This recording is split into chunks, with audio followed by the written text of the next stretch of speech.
Everything is more beautiful because we're doomed.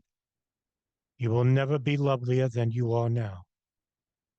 We will never be here again. Homer.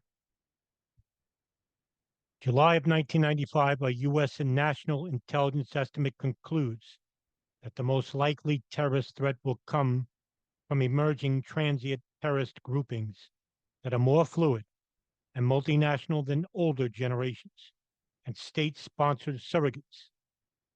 This new terrorist phenomena is made up of loose affiliations of Islamist extremists, violently angry at the United States and their foreign policy, considering that it's truly one sided. I can't blame them. Lacking strong organization, they get weapons, money, and support from an assortment of governments, factions, and individual benefactors, with the Saudi Arabia, Yemen, and Pakistan as options. The estimate warns that terrorists are intent on striking specific targets inside the United States, especially landmark buildings in Washington and New York.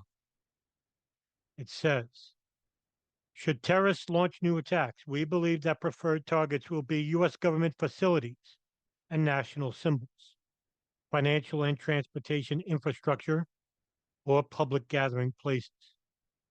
Civil aviation remains a particularly attractive target in light of the fear and publicity that the downing of an airliner would evoke, and the revelations last summer of the U.S. air transport sector's vulnerabilities. Oh, you mean like the Bajinka report from the Philippines National Police under Colonel Rodolfo Mendoza, who warned the FBI, who warned the FAA, who warned the CIA about the terrorist threat to airliners 6 years prior to the September 11th attacks. In 1997, the intelligence estimate is updated with bin Laden mentioned on the first page as an emerging threat and points out he might be interested in attacks inside the United States. However, this new estimate is only 2 sentences long and lacks any strategic analysis on how to address the threat. Osama bin Laden is said to be unhappy with his exile in the Sudan, where authorities are making noises about expelling him. Hell, even the CIA went to President Omar al-Bashir and told him that there will be repercussions, economic sanctions on a country so poor it desperately let al-Qaeda and bin Laden in the country without even checking their passports. Bin Laden already transferred some of his personal fortune to London to help his followers set up terror cells in Great Britain and across Europe.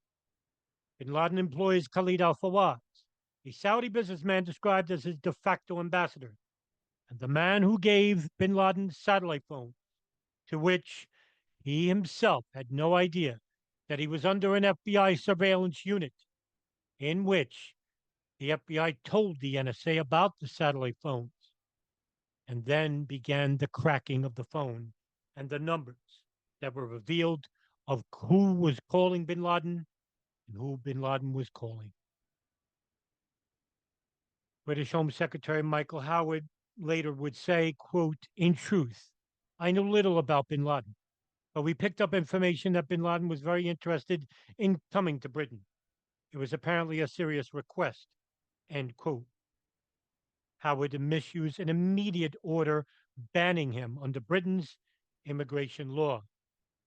More reason to hate and attack the West.